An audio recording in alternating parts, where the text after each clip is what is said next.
Saudara-saudara kaum muslimin sekalian, diminta saudara-saudara berhenti daripada berkata-kata ketika hakim sedang berkhutbah.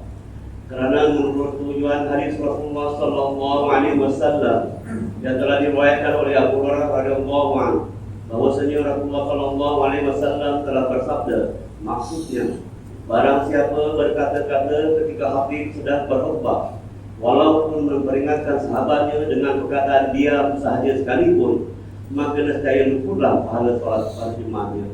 Maka dari itu, diamlah dan dengarlah dengan taat. Mudah-mudahan kita mendapat taufik dan hidayah serta rahmat Allah.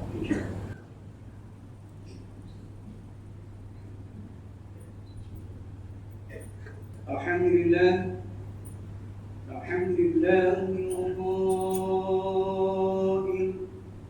أعوذ بالله من الشيطان الرجيم. قل هل ننبئكم بالأخسرين أعمالا الذين ضل سعيهم في الحياة الدنيا وهم يحسبون أنهم يحسنون صنعا أولئك الذين كفروا بآيات ربهم ولقائه فحبطت أعمالهم فلا نقيم لهم يوم القيامة وزنا. أشهد أن لا إله إلا الله وحده لا شريك له وأشهد أن محمدا عبده ورسوله. اللهم صل وسلم على سيدنا محمد وعلى آله وأصحابه أجمعين. أما بعد، فيا عباد الله اتقوا الله، أوصيكم وإياي بتقوى الله فقد فاز المتقون. قال الله تعالى في كتابه العزيز: يا أيها الذين آمنوا أطيعوا الله وأطيعوا الرسول وأولي الأمر منكم، فإن تنازعتم في شيء فردوه إلى الله والرسول إن كنتم تؤمنون بالله واليوم الآخر، ذلك خير وأحسن تأويلا. Surah Nisa yang 29 yang bermaksud, wahai orang yang beriman, ta'ala kamu kepada Allah dan ta'ala kamu kepada Rasulullah dan kepada ulil amri, yaitu orang yang berkuasa daripada kalangan kamu. Kemudian jika kamu berbantah-bantah yang perselisihan dalam sesuatu perkara, maka dalam kamu mengembalikannya kepada kita Allah, yaitu Al-Quran dan Al-Sunnah Rasulnya, jika kamu benar-benar beriman kepada Allah dan hari akhirat. Yang demikian adalah lebih baik bagi kamu dan lebih elok pula kesudahannya. Sidang umat yang dirahmati Allah sekalian, marilah kita meningkatkan ketakwaan kepada Allah Subhanahu wa taala dengan bersungguh-sungguh melaksanakan segala perintahnya dan meninggalkan segala larangannya. Mudah-mudahan kita mendapat rahmat dan keberkahan hidup di dunia dan di akhirat. Khutbah pada kali ini akan memperkatakan tajuk manusia yang rugi di sisi Allah Subhanahu wa taala. Sesungguhnya agama Islam memandang manusia yang rugi ini bukan sekadar kerugian daripada sudut harta benda, wang ringgit, pekerjaan dan sebagainya. Akan tetapi hakikat sebenarnya manusia yang rugi di sisi Allah Subhanahu wa taala ini ialah manusia yang rugi di akhirat kelak.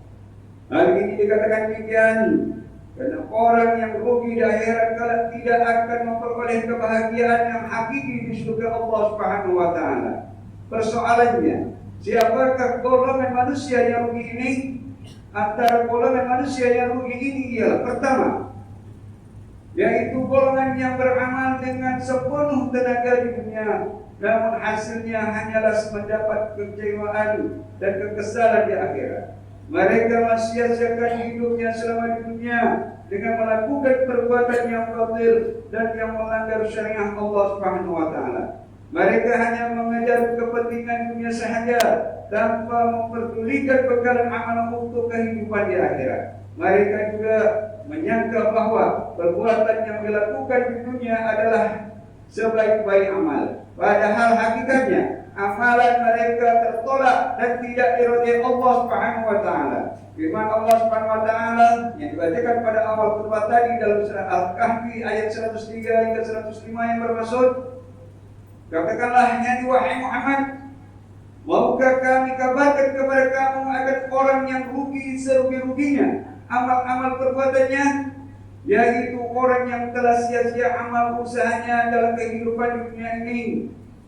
Sedang mereka menyangka bahwa mereka sentiasa betul dan baik pada apa saja yang mereka lakukan.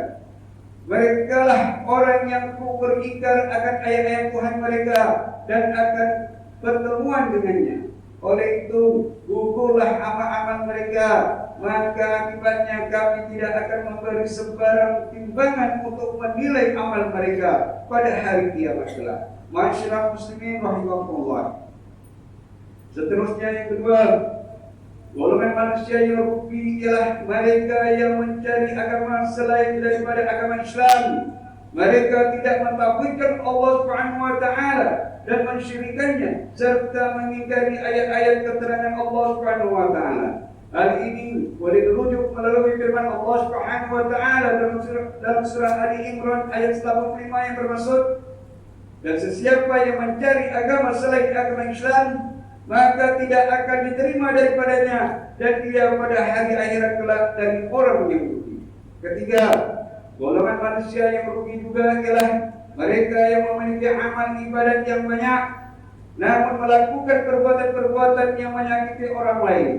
Mereka yang melakukan perbuatan ini akan mendapat kerugian yang besar di akhirat kelak, bahkan akan menjadi seorang yang muflis di akhirat, karena segala amal ibadat mereka akan habis digunakan untuk membayar perbuatan dosanya yang dilakukan terhadap orang lain. Hal ini bersandarkan hadis yang diriwayatkan oleh Al-Imam Muslim daripada Abu Hurairah radhiyallahu anhu, bahwasanya baginda Rasulullah sallallahu alaihi wasallam bersabda yang bermaksud, tahukah kalian siapakah orang yang muflis itu? Para sahabat menjawab, menurut kami orang yang muflis di antara kami adalah orang yang tidak memiliki uang dan harta kekayaan. Rasulullah bersabda, sesungguhnya umatku yang muflis ialah mereka yang pada hari kiamat datang dengan membawa pahala salat, puasa dan zakat, tetapi ia selalu mencaci maki, menuduh dan memakan harta orang lain, serta membunuh dan menyakiti orang lain. Setelah itu, pahalanya dia ambil untuk diberikan kepada setiap orang daripada mereka hingga pahalanya habis. Sementara tuntutan mereka banyak yang belum dipenuhi. Selanjutnya, sebagian dosa dari setiap orang daripada mereka diambil untuk dibebankan kepada orang tersebut hingga akhirnya ia dilemparkan ke neraka. Tidak umat yang dirahmati Allah sekalian. Seterusnya yang keempat, orang yang rugi ialah mereka yang tidak melazimi diri untuk sentiasa berzikir mengingati Allah Subhanahu wa taala dan berselawat kepada baginda Rasulullah sallallahu alaihi wasallam. Dalam sebuah hadis yang diriwayatkan oleh Imam Ahmad daripada Abu Hurairah radhiyallahu anhu, bahwasanya baginda Rasulullah sallallahu alaihi wasallam bersabda yang bermaksud, tidaklah suatu kaum berkumpul dalam sebuah majlis kemudian mereka tidak berzikir kepada Allah dan tidak pula berselawat kepada Nabi sallallahu alaihi wasallam di dalam majlis tersebut, kecuali mereka akan mendapat kerugian pada hari kiamat. Kelima, mereka yang rugi ialah mereka yang merasa gembira dengan kejahatan dan tidak merasa malu dengan perbuatan mungkar yang dilakukan tanpa memedulikan dosa dan akibatnya akhirat.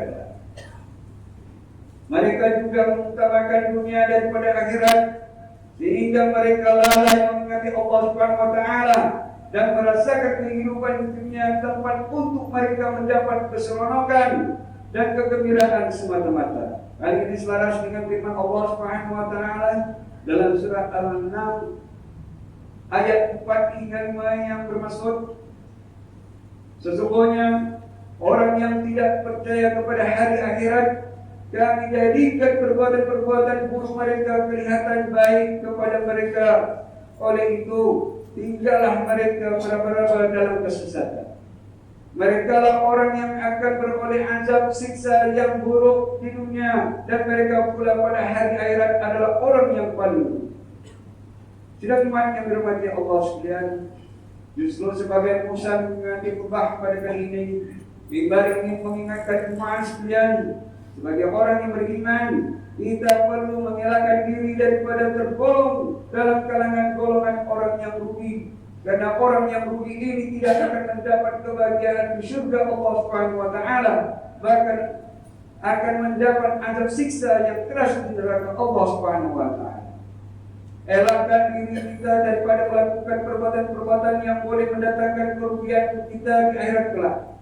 Marilah kita sentiasa berusaha meningkatkan amal ibadat kita kepada Allah Subhanahu wa taala, di samping sentiasa bertobat dan memohon keampunan kepadanya. Karena dengan cara ini sahaja kita bakal ditempatkan pada kedudukan yang tinggi dan akan mendapat keuntungan di akhirat kelak. Firman Allah Subhanahu wa taala dalam surah At-Taghabun ayat 9, A'udzu billahi minasyaitonir rajim. Yauma yajma'ukum liyawmil jam'. Dzalika yaumut taghabun. Wa may yu'min billahi wa ya'mal shalihan yukaffir 'anhu sayyi'atihi wa yudkhilhu jannatin tajri min tahtiha al-anhar khalidina fiha abadan. Dzalika al-fawzul 'azim. Yang bermaksud, ingatkanlah masa Allah mengampunkan kamu pada hari perhimpunan untuk menerima balasan. Itulah hari masing-masing nampak kerugian, dan ingatlah, sesiapa yang beriman kepada Allah serta mengerjakan amal soleh, niscaya Allah mengampunkan dosa-dosanya dan memasukkannya ke dalam surga yang mengalir di bawahnya beberapa sungai. Mereka kekal di dalamnya selama-lamanya. Yang demikian itulah kemenangan yang besar. Barakallahu li wa lakum bil Qur'anil azim. ونفعني وإياكم بما فيه من الآيات والذكر الحكيم وتقبل مني ومنكم تلاوته إنه هو السميع العليم. أقول قولي هذا وأستغفر الله العظيم لي ولكم ولسائر المسلمين والمسلمات والمؤمنين والمؤمنات فاستغفروه فيا فوز المستغفرين ويا لذة التائبين. آمين يا موفق طاعين، وارفعنا لطاعتك أجمعين، وتب علينا وعلى المسلمين، واغفر ذنب من يقول أستغفر الله العظيم، أستغفر الله.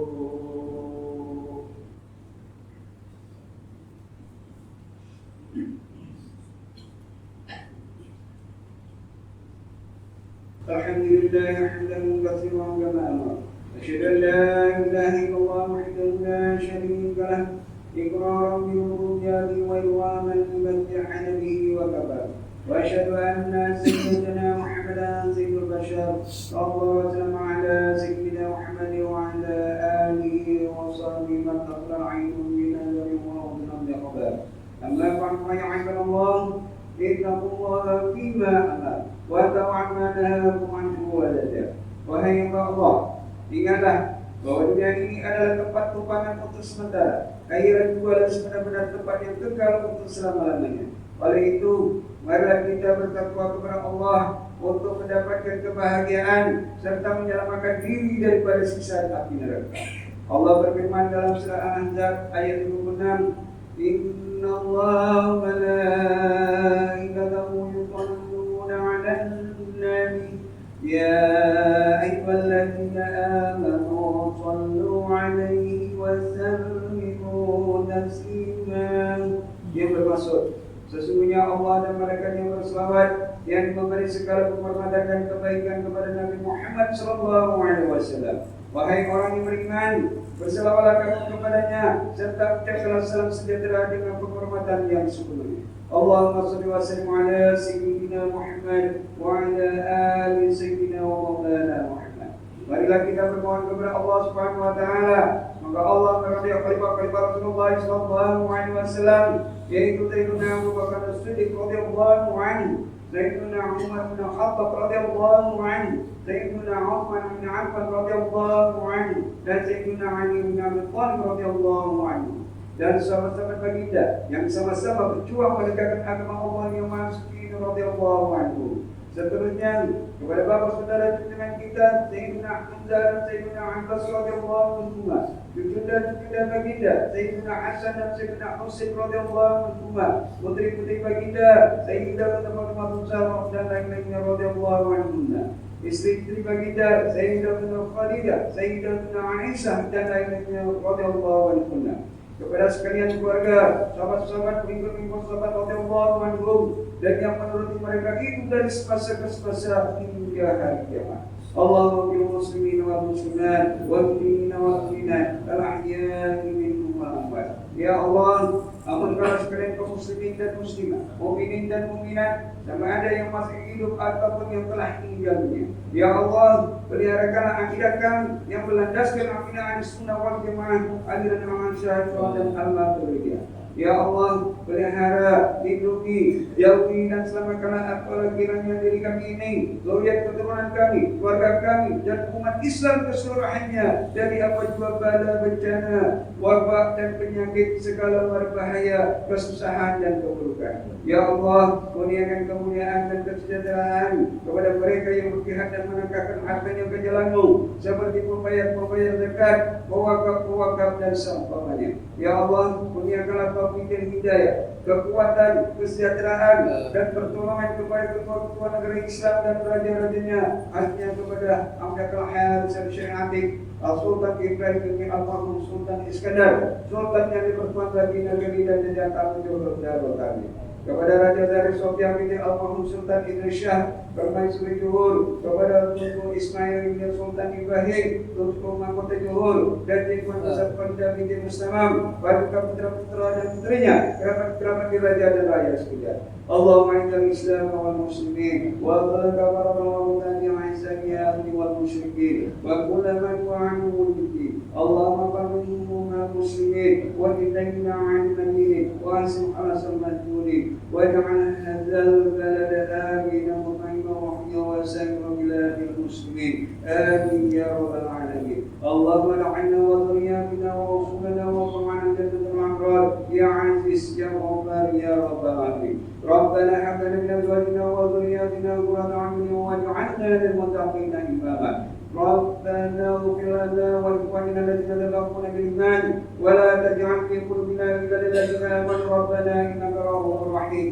ربنا اتنا في الدنيا حسنه وفي الاخره حسنه وقنا عذاب النار والحمد لله رب العالمين. عباد الله، إن الله يأمر بالعدل والإحسان وإيتاء ذي القربى وينهى عن الفحشاء والمنكر والبغي يعظكم لعلكم تذكرون. فاذكروا الله العظيم يذكركم واشكروه على نعمه يزدكم ولذكر الله أكبر والله يعلم ما